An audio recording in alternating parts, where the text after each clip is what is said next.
Assalamualaikum warahmatullahi wabarakatuh. Oke teman-teman, kali ini kita akan belajar bagaimana cara mengolah data dengan menggunakan uji regresi linear berganda. Di mana pada video sebelumnya kita sudah mempelajari apa itu pengertian dari regresi, kemudian apa saja asumsinya secara umum, dan juga kita telah mempelajari bagaimana mengolah data menggunakan uji regresi linear sederhana. Jadi, regresi linear itu terbagi dua, ya, yang umum digunakan oleh para peneliti, di mana jika menggunakan regresi linear berganda itu mempunyai multivariabel, ya. Jadi menggunakan banyak variabel, teman-teman. Dan jika kita menggunakan regresi linear sederhana, itu merupakan satu variabel independen dan satu variabel dependen.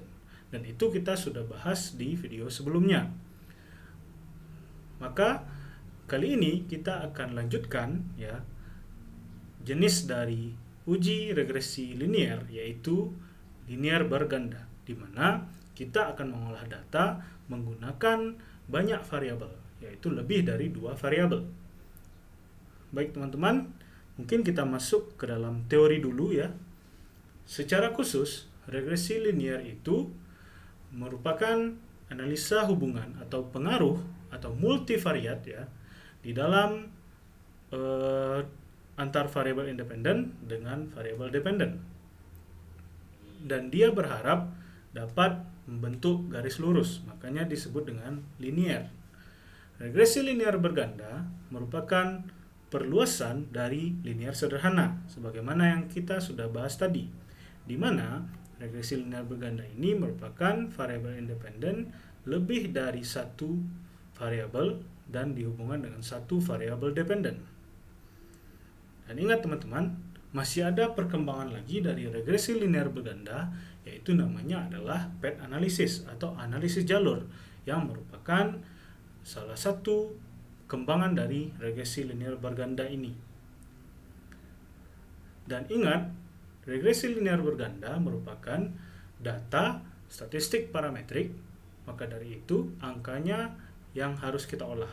Artinya apa? Data yang kita olah itu adalah numerik, ya. Jenis datanya adalah data numerik.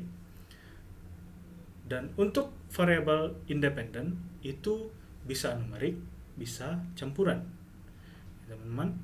Dan namun yang wajib dijadikan numerik adalah dependennya. Oke. Apa saja variabel atau model persamaan regresi dari linear berganda ini? Yaitu Y sama dengan alfa ditambah beta dikali X1 ditambah beta 2 dikali X2 hingga berapa banyak variabel kita. Artinya apa? Nilai beta ini merupakan kekuatan pengaruhnya, atau bisa dibilang kalau di chi-square itu adalah odd ratio. Kemudian alfa merupakan nilai konstan, ya, atau intercept. Kemudian beta itu nama lainnya adalah koefisien regresi. Kemudian eksponen atau E ini adalah nilai error atau residual, ya.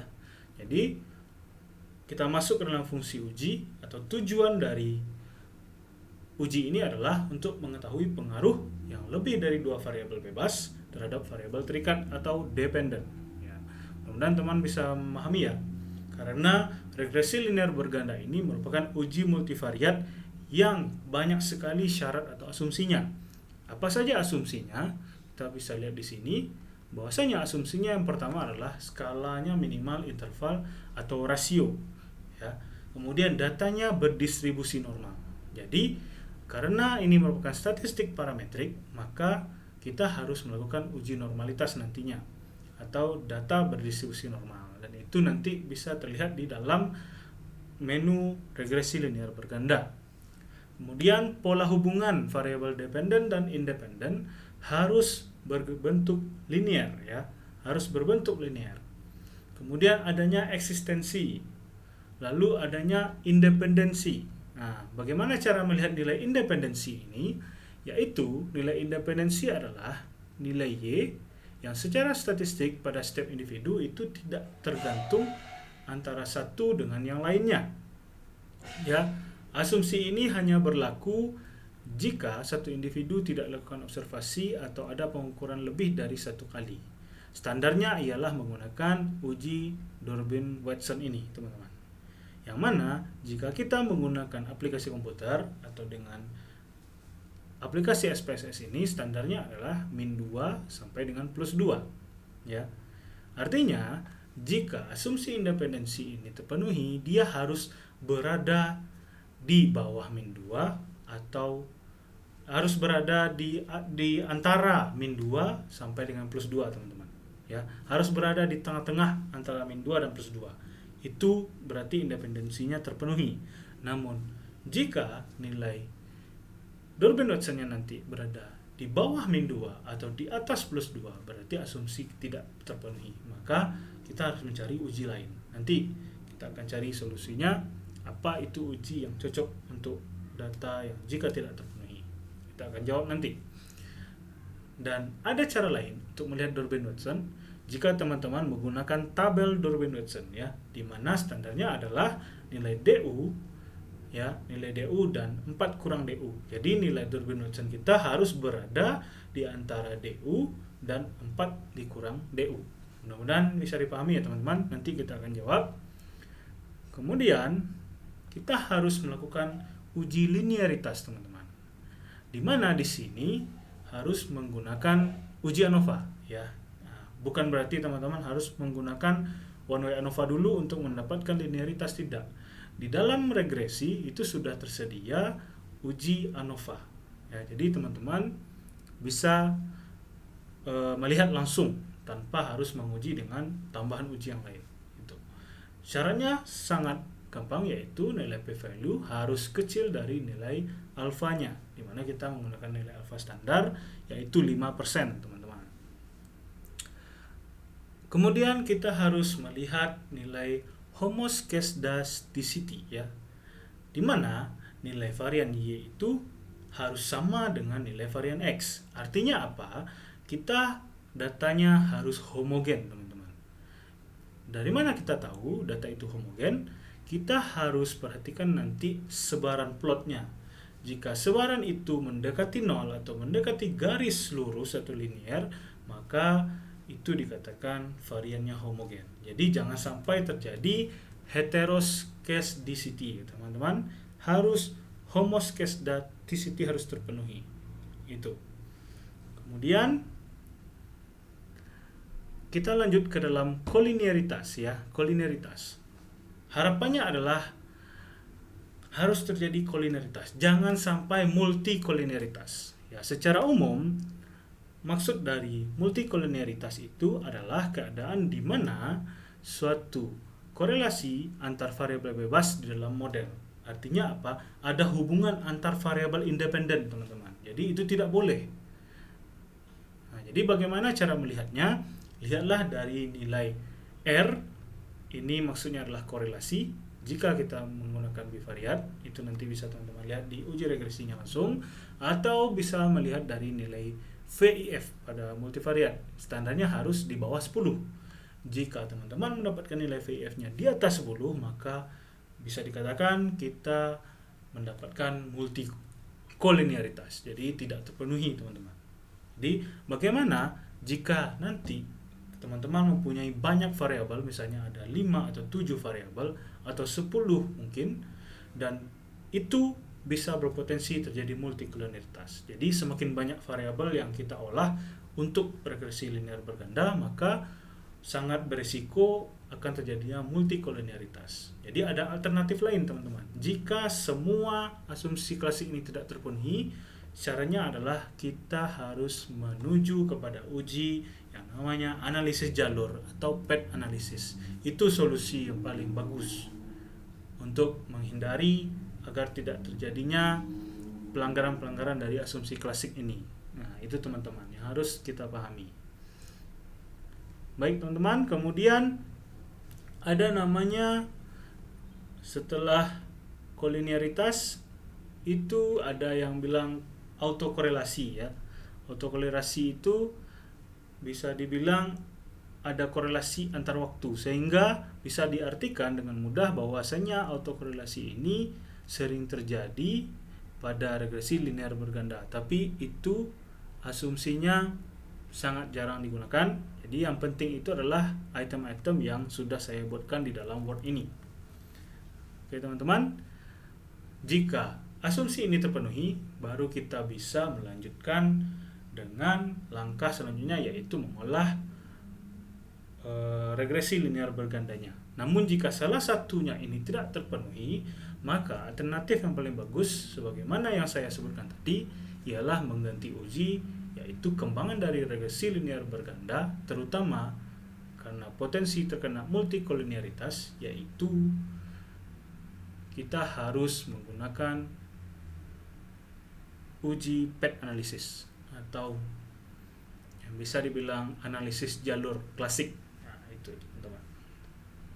Oke teman-teman, kita lanjutkan dalam pemilihan metode nanti ya teman-teman, di mana regresi linear berganda itu mempunyai banyak pilihan sekali teman-teman, mempunyai banyak pilihan sekali, yaitu ada namanya metode enter, ada namanya metode forward, ya, di mana pilihan-pilihan metode ini merupakan alternatif dari peneliti untuk memilih apa sih metode yang akan kita gunakan, karena regresi linear berganda ini tujuannya adalah melakukan seleksi variabel juga. Jadi ingin melihat mana variabel yang paling berpengaruh kepada variabel dependennya. Jadi akan dilihat di antara variabel independen yang kita gunakan mana yang paling berpengaruh.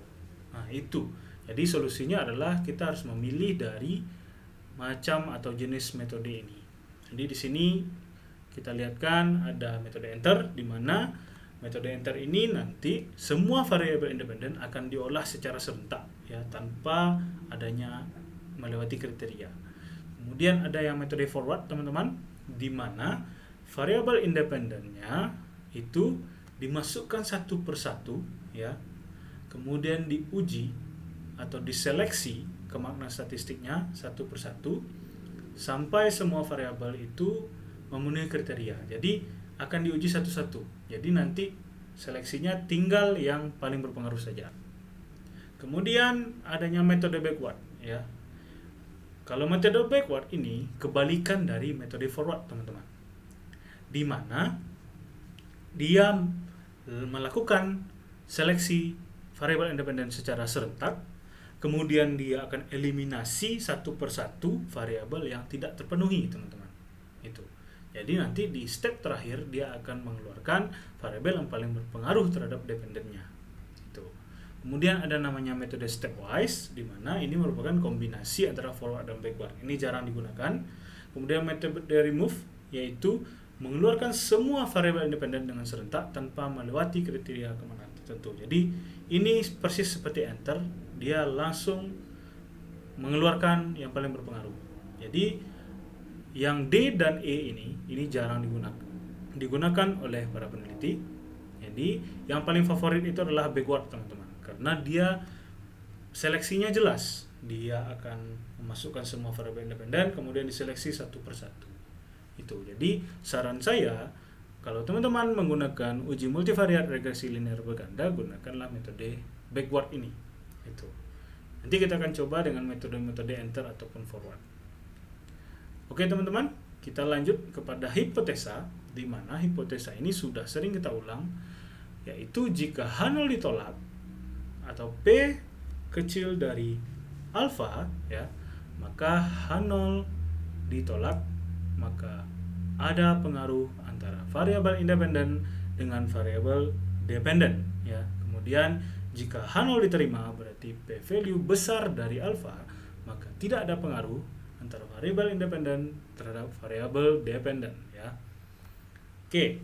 Contoh kasus kita buatkan di sini, yaitu tentang kejadian DBD, di mana kita ingin melihat apakah ada pengaruh antara kepadatan penduduk, angka bebas jentik, suhu, curah hujan, dan house index terhadap angka kejadian DBD atau insiden DBD. Oke teman-teman, mudah-mudahan teori ini bisa dipahami.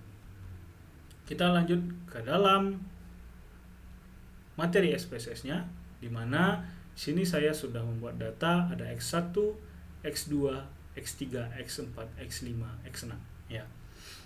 Dimana ingat teman-teman, selain melihat pengaruh, kita nanti harus mengeluarkan juga persamaan regresi teman-teman dari uji ini. Itu yang terpenting dari ANOVA ini teman-teman. Jadi ada 3 tujuan utama dari regresi, kita ulangi lagi, yaitu melihat pengaruh, melihat koefisien pengaruh atau kekuatan pengaruh, kemudian yang ketiga adalah melihat persamaan regresi dari hasil penelitian kita. Itu mudah-mudahan bisa dipahami ya teman-teman. Kita lihat dulu apa saja keterangan dari X1 ya. X1 merupakan incident rate DBD, yaitu variabel dependennya ya, variabel dependennya. Kalau teman-teman ragu, mungkin kita bisa mengganti ini menjadi Y, X2 diganti menjadi X1, X2, X3 nya menjadi X2, ini X3, X4, dan X5 ya teman-teman. Jadi variabel dependen kita adalah incident rate, variabel pertama itu kepadatan penduduk atau demografi, kemudian ABJ, kemudian suhu udara, curah hujan, dan house index. Jadi label ini karena ini sangat panjang, maka kita buat coding saja seperti name-nya mengganti seperti simbol. Oke teman-teman, sekarang kita masuk apa saja sih langkah-langkahnya yang harus dipenuhi. Pertama-tama kita klik analyze, kemudian regresi linear teman-teman. Ingat, regresi linear. Jadi sama seperti linear sederhana ya teman-teman. Di video sebelumnya juga seperti ini langkahnya. Namun perbedaannya adalah jika linear sederhana itu dependennya 1, independen 1, seperti ini teman-teman. Ya, independennya 1. Kemudian kalau sudah ditambah dengan 2 atau 3 variabel lagi, berarti kita masukkan X2 sampai X5, ini masuk ke dalam linear berganda teman-teman. Oke, mudah-mudahan bisa dipahami ya perbedaannya. Kemudian untuk metode ya, kita gunakan metode yang paling favorit itu adalah backward ya, backward. Namun kalau teman-teman penasaran, silakan dicoba dulu. Kita tes dulu dengan metode enter ya teman-teman. Tes dulu dengan metode enter. Kemudian kita ambil statistik ya, tandai R-square, kemudian deskriptif, partial collinearity, dan Durbin-Watson. Asumsi tadi teman-teman. Kemudian continue, lalu ambil plot ya, plot ini bisa menggunakan normal probability plot atau bisa menggunakan nilai residu ya, residu bisa teman-teman masukkan ke sini nilai residu, tapi ini tidak harus digunakan. Yang penting adalah normal probability plot, yang penting sekali ini ya teman-teman. Kemudian continue ya. Ingat plot ini tidak harus ya, jadi cukup centang normality ya. Kemudian untuk save ini bisa teman tandai, kalau ingin melihat predictive-nya bisa ditandai unstandard atau residunya. Jadi ini boleh ditandai boleh tidak ya. Kemudian ada option itu teman-teman ini sudah otomatis, standarnya adalah 0,05 ya. Kita main simple saja teman-teman. Jadi kita tidak harus mengikuti, harus menandai semua yang ada di dalam menu dari regresi ini. Kemudian style ini abaikan saja, kemudian bootstrap juga abaikan saja ya. Kemudian apa langkah selanjutnya? Yaitu langsung oke teman-teman. Iya, seperti ini teman-teman. Dapatkanlah hasil dari nilai regresinya ya. Ini nilai korelasi, ini metode enter ya. Ini keterangannya adalah metode enter. Jadi dia langsung memasukkan variabel independen secara serentak teman-teman, tanpa ada seleksi. Kemudian di sini ada nilai R-square, ada nilai R, kemudian ada Durbin-Watson ya, ada Durbin-Watson. Kemudian di sini ada ANOVA ya, itu yang saya bilang tadi bahwasanya ada nilai ANOVA, jadi kita tidak perlu uji secara simultan lagi dengan uji one way ANOVA. Jadi dia sudah otomatis tersedia di sini. Kemudian ada nilai ini ya, nilai eksponen beta, kemudian nilai persamaan regresinya, kemudian ada nilai signifikan atau p-value, kemudian ada korelasi parsial yang akan kita baca nanti, kemudian ada nilai toleransi dan VIF. Ini tadi teman-teman, yang mana syaratnya adalah VIF itu harus di bawah 10 teman-teman, atau nilai toleransinya harus di atas 0,001. Ingat teman-teman, jika di bawah 0,001 atau di atas 10 VIF-nya itu tidak terpenuhi teman-teman ya. Kemudian kita lihat kolinearitas, apakah ada nilai kolinearitas, nanti kita bahas teman-teman. Tunggu, kita akan bahas dulu secara umum apa saja ya. Ini dari scatter plot, kemudian ada dependennya, ini scatter plotnya, sebarannya. Ini menandai apakah data kita itu heteroskedastisitas atau homoskedastisitas. Itu tadi ya, melihat dari nilai scatter plotnya. Kemudian kita akan coba ya, nanti kita akan bandingkan ya dengan cara lihat. Kalau tadi kita menggunakan metode enter, sebelum kita membaca kita coba dulu dengan menggunakan metode-metode yang lain ya. Kita lihat metode yang lain teman-teman. Jadi tinggal kembali ke menu SPSS-nya. Kita coba metode yang lain ya. Analyze, regresi, kemudian linear ya, linear. Tinggal kita ganti karena kita sudah mengolah tadi, tinggal kita ganti menggunakan metode forward misalnya ya. Langsung oke teman-teman ya. Langsung oke.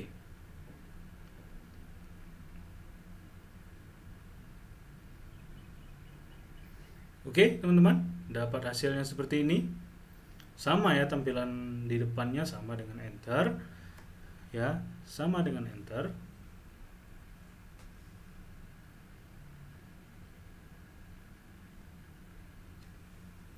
Ingat teman-teman, sama dengan enter. Oke, kita kembali kepada teori, di mana forward merupakan metode yang variabel independennya dimasukkan satu persatu. Jadi dia akan menseleksi satu persatu, sehingga nanti tinggal yang paling berpengaruh saja teman-teman.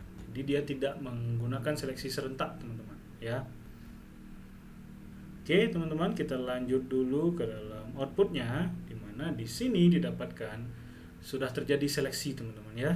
Di sini, lihat di sini variable interest ya, dia masukkan dulu kepadatan penduduk, kemudian diolah, kemudian dimasukkan curah hujan, kemudian diolah, dimasukkan angka bebas jentik. Jadi dia menargetkan ada 3 ya, ada 3 yang berpengaruh teman-teman. Itu kalau enter tadi didapatkan, karena kita tidak bisa melihat dari atasnya, kita lihat dari signifikansinya dulu secara umum. Yang signifikan adalah kepadatan penduduk, angka bebas jentik, dan curah hujan ya, semuanya berada di bawah 0,05. Berarti ada pengaruh antara kepadatan penduduk dengan insiden DPD, ABJ dengan DPD, dan curah hujan dengan DPD. Itu mana yang berpengaruh, nanti kita akan bahas satu persatu teman-teman. Oke, untuk forward itu dia sudah melakukan seleksi itu sendiri ya, dimana dari sini saja, itulah kelebihan forward. Dari sini kita sudah tahu yang berpengaruh, yaitu kepadatan penduduk yang pertama, kemudian curah hujan, dan angka bebas jentik. Itu teman-teman. Kemudian Durbin Watson-nya sudah tersedia juga. Kemudian ada R-square teman-teman, ada nilai R-square, di mana ini artinya ada kekuatan pengaruh secara keseluruhan teman-teman. Jadi secara bersama-sama mereka bisa mempengaruhi DPD itu sebesar 79,6% atau 0,796 ya. Itu nanti kita akan bahas satu-satu. Kemudian ANOVA, kita akan lihat di sini ada banyak sekali pilihan ya. Kemudian dari nilai signifikansi, nah ini buktinya dia sudah seleksi di awal. Kepadatan penduduk, kemudian masuk diolah lagi, dapatlah curah hujan, diolah lagi, dapatlah angka bebas jentik teman-teman. Jadi seperti itu. Oke, ada nilai VIF juga, toleransi akan kita bahas nanti satu persatu. Untuk ANOVA ya, di sini ada 3 step, maka kita harus perhatikan step terakhir ya teman-teman. Nanti teman-teman harus perhatikan step terakhir ya. Step terakhir teman-teman. Itu. Oke, kita akan coba, ini metode forward ya teman-teman. Intinya di dalam metode forward ini dia langsung menseleksi secara satu persatu. Jadi dia akan dapatkan yang paling berpengaruh, yang pertama, yang kedua, dan ketiga. Itu. Sekarang kita coba materi yang paling difavoritkan oleh para peneliti teman-teman. Oke, kita kembali kepada menu SPSS. Oke, ambil analyze, regresi linear ya. Kita ganti saja menjadi metode backward teman-teman. Ya, ini sudah ditandai semua, langsung oke saja. Oke, diperoleh seperti ini hasilnya. Untuk deskriptifnya sama ya. Rata-rata incident rate-nya 29, 1500, jumlah penduduk, ABJ-nya 71%, suhu udaranya 27 derajat, curah hujannya 75, kemudian house index-nya 43,35. Oke. Nah, di sini teman-teman. Di dalam backward ya, dia itu memasukkan semua variabel ya independen ke dalam metode seleksi. Kemudian dia seleksi satu persatu. Pada saat langkah kedua didapatkan house index yang dikeluarkan teman-teman. House index ini variabel remove ya teman-teman. Remove artinya keluar. Berarti dia menseleksi bahwasanya house index itu mempunyai nilai melebihi dari alfa. Kemudian house index dihilangkan atau dieliminasi, diolah lagi, dapatkanlah suhu udara ternyata juga tidak signifikan teman-teman. Itu. Maka tinggallah hasilnya kita buktikan di sini. Lihat di sini, maka tinggallah kepadatan penduduk, angka bebas jentik, dan curah hujan. Nah, di sini kalau teman-teman lihat step 1 ya, dilihat di sini semuanya diseleksi ya, semuanya diseleksi. Itu pada saat step 2 yang hilang adalah house index ya teman-teman, karena dia tidak signifikan. Kemudian di step 2 diolah kembali, dapatlah di step 3 itu suhu udara juga dieliminasi ya, tidak signifikan. Nah, berada di atas 0,05, tinggallah 3 ini. Mana yang paling berpengaruh ya? Kita lihat backward menghasilkan kepadatan penduduk, ABJ curah hujan. Forward juga seperti itu ya. Forward kita lihat dulu, forward mendapatkan sama ya, forward ini kepadatan penduduk, curah hujan, angka bebas jentik dengan signifikan yang sama. Kemudian enter, kita coba lihat enter apa yang dihasilkan dari enter. Oke, enter itu mendapatkan kepadatan penduduk, ABJ juga, kemudian curah hujan juga. Jadi sama teman-teman. Tetapi enter itu tidak begitu terlihat seleksinya. Nah, maka yang paling bagus digunakan antara forward dan backward. Kalau saya sarankan lebih bagus backward karena jelas dia menseleksi semuanya, dikeluarkan satu persatu sehingga tinggal nanti terakhir ialah yang berpengaruh saja. Oke, mungkin kita untuk membacanya kita baca yang di backward saja ya teman-teman. Dari asumsi klasik kita akan bahas dari asumsi klasik. Kemudian setelah asumsi klasik terpenuhi baru kita baca nilai signifikan. Setelah itu kita baca nilai kekuatan pengaruh atau koefisien regresinya dengan nilai beta. Baru terakhir kita baca persamaan regresi teman-teman. Itu teman-teman. Oke. Baik teman-teman, kita lihat di sini, kita pilih dulu secara umum yang mana paling berpengaruh ya. Yang paling berpengaruh itu adalah kepadatan penduduk karena dia mendekati 0, jadi nilainya sangat signifikan. Kemudian ABJ ya dan curah hujan, itu yang terbaik adalah curah hujan. Jadi curah hujan nomor 2 yang paling mempengaruhi insiden DBD teman-teman. Jadi yang pertama itu adalah kepadatan penduduk yang sangat mempengaruhi angka kejadian DBD. Kemudian yang kedua adalah curah hujan ya, yaitu 0,03. Yang ketiga baru angka bebas jentik teman-teman yang mempengaruhi kejadian DBD. Jadi Yang mempengaruhi pertama adalah kepadatan penduduk, kedua curah hujan, ketiga ABJ. Nah, tapi teman-teman harus perhatikan dulu. Jadi jangan langsung patok ke sini. Teman-teman harus melihat syaratnya dulu nih. Harus perhatikan asumsi klasiknya apakah terpenuhi atau tidak. Nah, itu.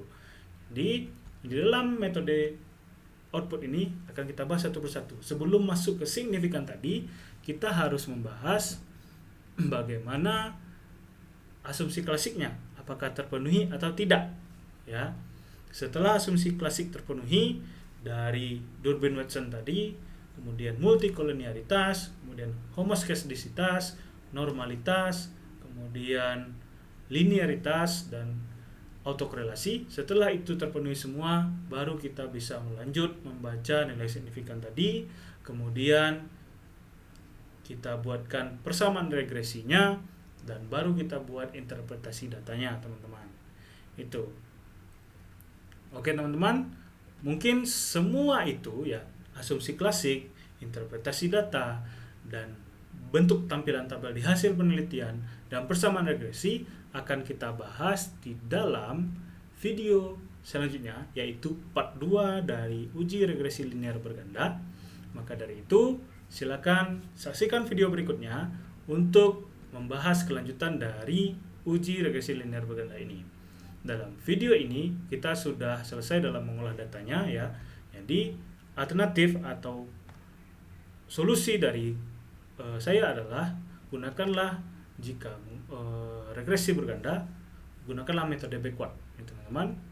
Itu tadi. Secara umum kita sudah bahas, dan untuk melihat syarat asumsi klasik, kemudian interpretasi data, tampilan tabel di hasil penelitian, dan persamaan regresi serta cara membacanya nanti itu akan kita bahas di uji regresi linear berganda part 2, teman-teman. Jadi tetap jangan lupa like, subscribe, dan komen serta share dan saksikan video berikutnya ya, agar teman-teman bisa lebih memahami terutama dalam uji regresi linear berganda ini. Baik teman-teman, saksikan video selanjutnya. Sampai jumpa lagi. Jangan lupa subscribe dan share. Wabillahi taufiq wal hidayah. Assalamualaikum warahmatullahi wabarakatuh.